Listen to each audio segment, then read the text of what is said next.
1900-д Монгол Орос хоёр орны түүхэнд хамгийн тодор алтан хуудсанд бичигдэхүйц үйл явдал нь 1939 оны халахын голын дайн, 1945 оны чөлөөлөх дайн байсныг Монголын эрдэмтэн судлаачид онцолж байна. Халахын голын дайныг үзэх юм бол тухайн Аст орнын бүс нутагт Япон улсын явуулж ирсэн их газарт явуулсан бодлогоос улбаатай л да. Зөвхөн Хятад бол Манжурын бүс нутаг, Монгол улс орныг зөвлөлтийн зүүн Сибирийн хэсгийг Аст орныг бол Японоор сонирхож байсан бол түүхэн үнэ. Үүнийг зэрэг стратеги үүднээ сонирхож байсан, эдийн засгийн үүднээ сонирхож байсан, улс төрийн ашиг сонирхлын үүднээ сонирхож байсан. Маш олон сонирхолд давтаж байсан учраас үндсэндээ Аст орнын бүс нутгийн байлууд хадаад оноос сүүчээс эхэлж 40 оны дунд их бол туйлын хүнд төвшөлтэй үндсэндээ дайны байдалтай байсан. Энд дэлхийн 2 дугаар дайны асар том голомтын бий болсон байлаа шүү дээ. Сая гаруй хүнтэй Кавантоны арми Японууд байгуулад Манжурт байлуулсан байлаа. Кавантоны арми явуулсан тэр олон үе шаттай үйл ажиллагааны нэг хамгийн томоохон нэг ийлэл нь халахын голын дайн байдаг.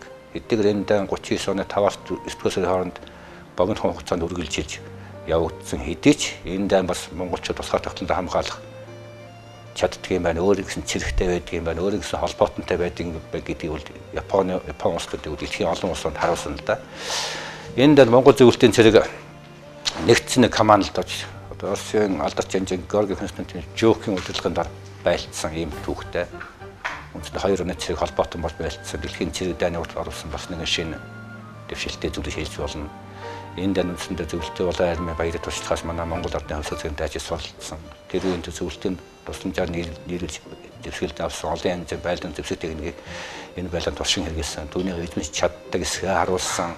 Тэрнээс тухайн үед маш сайн сургуулж бэлтгэгдсэн олон жилийн бэлтгэлтээс Японы Кавантоны армийн цэрэгтэй байлдаж ямар ч гэсэн эх орноо хамгаалахын төлөө Монгол цэрэг тусаа урсган байлж энэ түүхэн үнэ. Гүнийг бид монголчууд хэдэн зуунаа төв хэдэн мянган төгөөс бид арчиж чадахгүй л дээ. Энэ дайны хамгийн гол үр дүн бол монголчууд өөрийнхөө тусгай тогтнолыг хамгаалан үлдэж чадсан гэдэг асуудлыг бид хийх ёстой. Хэдийгээр яхаа түүхийн зарим нэгэн өнцгөөс үзэх юм бол газар нутгийн тодорхой хэмжээний хэсгийг бол алдсан байсан гэсэн асуудал бий л дээ. Гэхдээ ерөнхий улс төрийн үр дүн 80 нуруугаар үзэх юм бол монголчууд бид нар тусгай тогтнолыг хамгаалах анхны том сорилтонд бол орсон гэдэг нь 39 халахын голын дайн л да. Зөвлөлтийн арми үнэхээр одоо Кавантоны армиг батсахад бол үнэхээр одоо тос болсон. Зөвлөлтийн одоо цэрэг үүндээ бол халах голын одоо тулдаан чинь бол хамгийн бага газар хамгийн их зэвсэг одоо эргэлт тулдсан одоо дэлхийн дайны түүхэнд анхны тулдаан гэж байгаа шүү. Ерөн сүүлийн үед бас зарим одоо эрдэмтэд энэ халах голын тулдаан бол дэлхийн 2 дугаар дайны эхлэл байсан гэж бичих явдал байна. Энэ бас үнэн баг. Ийм баг газар их хэмжээний одоо онгоцоо тийм ээ их воо танк явган зэрэг морин зэрэг ингэж оролцсон юм дайн тулдаан урд өмнө одоо гарч байгаагүй гэж одоо дайны одоо түүх судалсан хүмүүс одоо сүүлийн үед одоо бичиж байгаа. За ингээд яг хуу энд бол Монгол зөвлөлтийн цэрэг ялсан. Энд бол одоо бид бас Монголын дорн талийг хамгаалахад зөвлөлт холбоот улс одоо том дэмжлэг тус үзүүлсэнийг бол бас үгүйсэхэд аргагүй. 1945 онд зөөхөн хятадыг чөлөөлөх дайн одоо нэгсэндээ дэлхийн 2 дугаар дайны сүүлчийн голомт болж исэн Аст орнд байсан Японы Кавантоны буцах байлдааны ажиллагаанд зөвлөлтийн улаан армийн хамт манай Монгол цэрэг оролцсон байдаг. Энэ үндсэндээ дэлхийн 2 дугаар дайны ялалтад монголчуудын Монгол цэргийг харуулсан маш асар том хувь нэмэр. Дэлхийн 2 дугаар дайныг бол дарна сониосон гэдэг үгнээс.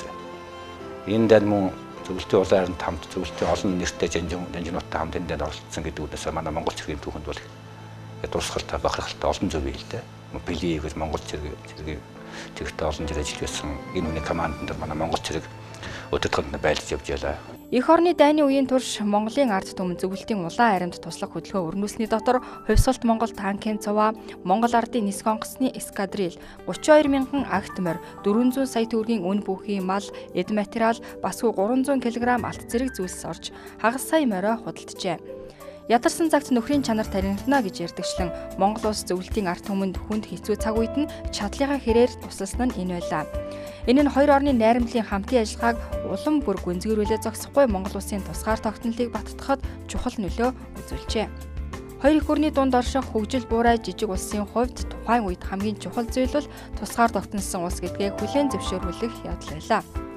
1945 оны 2 дугаар сард Яалтад болсон 3 их гүрний баг хурлаас Зөвлөлт холбоот улсын удирдагч Сталины санаачлахаар бүгд найрамдах Монгол ард улсын статус ковог одоогийн байгаагаар нь хадгалахаар тохиролцсон нь Монгол улсын тусгаар тогтнолыг олон улсын эрх зүйн хэмжээгээр хүлээн зөвшөөрөх нэн чухал үндэс болсон байна. Ийхүү 3 дахь гэрээ байгуулагдлаа.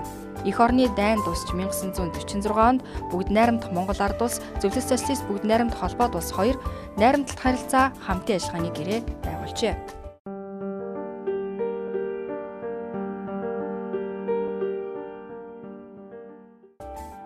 Монголын батлан хамгаалах салбарыг орчин үеийн айран болгон хөгжүүлэхэд эд материал, зэвсэг техникийн тусламжийг зөвлөлтийн засгийн газар асар их хэмжээгээр өгч байсан гэдэг. Монголчуудын хэдэн 10 жилдээ хэрэглэх улсын төсвөөсөө хэд дахин давсан хэдэн зуун сая алтан рубльтэй тэнцэх хэмжээний орчин үеийн байлдааны зэвсэг техникийг зөвлөлтөөс нийлүүлж байсан байна. Үүний өвдөр 1980-ад оны их гээд Монголын ард дээр нь бол түүхэн хөгжлийн хамгийн дээд оргил үедээ өрч байсан. Одоо тухайн үеийн дэлхийн цэргийн иргэн хөгжилд нэвтэрсэн хамгийн сүүлийн зэвсэг техниктэй болсон байсан. Хамгийн сүүлийн сургалтын арга барил цэргээ сургасан байсан. Хамгийн олон тооны цэрэгтэй болсон байлаа. Мөн энэ үеэс Монголд зөвлөлтийн улаан армийн сургагч мэргэжлийн зөвлөх маш олон хүн ажиллаж байсан. Энэ хамтын ажиллагааны үр дүн бий болсон материалыг батцаал бол үндсэндээ өнөөдөр манай Монголын зэвсэг хүчний гол материалыг баазыг үндэс болж явж байгаа. Энэ үед сургуульд бэлтгэгдсэн боловсон хүч манай офицерууд өнөөдөр Монголын зэвсэг хүчний гол ачааг нь үүрч явж байгаа. Энэ үед бий болсон маш олон сургуулийн полигон, сургуулийн бааз, цэргийн байр, хуарангууд, маш олон техникийн агуулга, гаражууд, галтогоо гэж маш олон байрлал байгуулж бий л дээ. Одоо үндсэндээ манай Монголын шилжиж ирсэн. Энэ бол үндсэндээ Монгол Оросын хоорондын цэргийн хамтын ажиллагааны 80-ад оны сүүл хүртэх үеийн хамтын ажиллагааны бас нэг үр дүнэлтэй бас. Энийг бид бас 90-т тас нь ярих юм бол тийм ээ. Энэ мэтийн байтугаар Монгол Оросын харилцаа 90-ад оны их хүртэл юм байлтай явж байгаа. За зөвлөлт оронд өөрчлөлт байгуул Бристройко бий болсон. Монгол оронд орчилсан хувьсгал ялж 90 оноос эхэлж нийгмийн тогтолцоо өөр болсон. Үндсэн хууль одоо төрийн бодлого, төрийн батлан хамгаалалт бодлого өөр болсонтой уялдаад Монголоос зөвлөлтийн улаан армийн ангууд гарсан. Энэ ч үүднээс хоёр орны хоорондын харилцаа нэлээд зогсон байдалтай болж нэлээд бараг л дээд түвшиндээ хоорондоо үл ойлголцож байдаг юм уу? Ийм байдалтай болж эхэлсэн. Сургуулийн боловсон хүчний тооцоо өрсөн, сургах юм бол одоос валют нэгтгэх болсон гэх мэтийн байдалтай байна гэдэг. Одоо урд нь бид зөвлөлтийн улаан армийн зэвсэгтэйг тусан жанрын бол маш их хөнгөлтөө үнэ авдаг байлаа шүү дээ. Тоосон биш. Одоо сүүлд энэ асуудал зөвхөн зах зээлийн зарчмаар явагддаг болж эхэлсэн. Гэсэн хэдий ч хоёр хөрсмөн хэддэж биенээс салж нүүж чадахгүйгээс хойш хоорондоо хөсөөгүй хамтран ажиллах зайлшгүй шаардлага бий болсон. Энэ ч магадгүй нэг Оросын холбооны улсын улс орнуудын бүсгүйд баримтж байгаа бодлого, инх тавьж боддог, өөрийн улсын дотоод гадаа бодлогоор уялдаатайгаар Монгол улсын зэвсэг хүчинтэй хамтын ажиллагаа сүүлийн үед сэргэж эхэлж байна л да. Одоо жишээ нь одоо хамтын одоо та бүхэн сайн мэдж байгаа хамтаасан хээн сургууль сэргэлээ, цэргийн боловсон хүчний бэлтгэл явц суулм өргөжтэй шинэ зэвсэг техник бид нар одоо зэвсгэлдээ хүлээж авлаа гэх мэт байлаа. Энэ үгээр хамтын ажиллагааны хэлбэр агуулга мөн чанар нь арай өөр хэлбэр агуулгаар, өөр мөн чанартай, өөр агуулгатай илэрч байгаа нэгэн жишээ. Хуучин бол арай өөр бодлогын түвшинд явсан бодоос л арай өөр бодлого агуулгын түвшинд явж ингэж хэлж болохоор байгаа юм л да. Үндсэндээ бас нэг Монгол Оросын харилцааны бас нэгэн хэлбэр их юм бол Монгол байрлаж ирсэн зөвлөлтийн улаан армийн цэргийн ангууд байдгийг. 1921 онд орж ирсэн зөвлөлтийн улаан армийн ангууд 1925 онд буцсан. Үндсэндээ Монгол орны дотоод улс зүйн байр тогтвортой болсон гаднаас салдах аюул занлаад багассан гэдэг үднээс 20 онд буцсан. Дараа 1937 онд зөвлөлтийн улаан армийн ангууд орж ирсэн байдаг. За энэ 37 онд орж ирсэн зөвлөлтийн улаан армийн ангуудын учир шалтгаан улс төрийн цаа зорилгыг тухайн үед бид нар ойлгохтой бол Монгол орны тусгай тогтнолын төлөө монголчуудыг их ашигын төлөө гэж байсан бол сүүлийн судалгаанд болсон баримт зэлээс үзэх юм бол энэ бол зөвлөлт гүрнээс алс орнын бүсгүйч явуулж ирсэн улс төрийн бодлогын нэг илэрлэл нь Япон улсын эсрэг баримтжсэн бодлогын нэг илэрхийлэл нь болж үндсэндээ Монгол орныг бол өөрийнх нь стратегийн ашиг сонирхлын хүрээнд багтаан урж үтжижсэний үүднээс Монгол зайлшгүй зэрэг бол шаардлага байсны үүднээс одоо улс төрийн хэлмэгдүүлэлт гэдэг юм ихлүүлсэн Япончуудын аюул гэдэг юм монголчуудын ойлгосон ингээд маш олон сөрөг талын ханддаг сөрөг талын баримт их бий л дээ. Энэ хэсэг Монгол зөвлөлтийн цэг байлж байгаад 1946 онд дэлхийн хайрцагуудад дуусны дараа гарсан байдаг. Дараа 1960-ад онд одоо Хятадын коммунист нам, зөвлөлтийн коммунист нам, Хятад зөвлөлтийн хоорондын үзэл суртын зөрөлдөө, үзэл бодлын зөрчилдөөнөөс үүдэлтэйгээр монголчууд зөвлөлтийн талыг баримтлж эхэлсэн. Энэ үеэс сүүлд бас тухайн нэг бүс нутгийн байдалтай үед зөвлөлтийн улаан армийн ангууд бас Монгол орж иж байлсан байдаг. Энэ ангууд 90-ад оны ихээр 92 онд Монгол оны дэвсгээс гарч ирсэн таавч сайн.